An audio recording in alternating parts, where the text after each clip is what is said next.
Dobro. Lav. Medo grizli. Čudovište. Mrki medo. Ljuto Smeći lice. medo. Hans.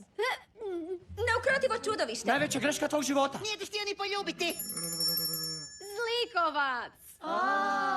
Svi smo bili blizu. Dobro, Olaf. Sad si ti. Dobro. Joj, lakše je od kad znam čitati. Nova runda, dečki protiv cura. U redu, može. Spreman sam. Kreni. Jednorog. Sladoled. Dvorac. Oaken. Čajnik. Miš. O, Elza. Nije fair da Olaf mijenja oblik. Nema veze, rasturit ćemo vas. Dvije sestre, jedan Hvala. U redu. Idemo. Elza, možeš ti to. Kad si spremna, samo kreni. Ništa. Zrak. Stablo. Ljudovi. Sljudovi. Joj, to nije riječ. Mali s lopatom. Zubi.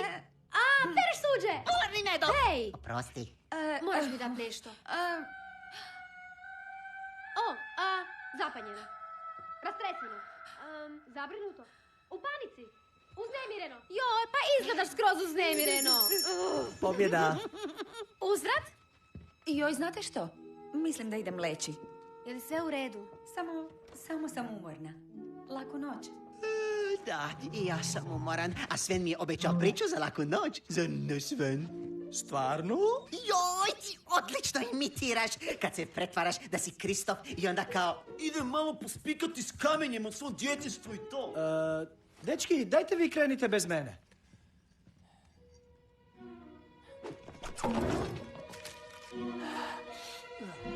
Je li ti Elza djelovala čudno? Pa, djelovala je kao Elza? Ta zadnja riječ ju je zbilja zbunila. Što je to bilo? Ne znam. Ne znam.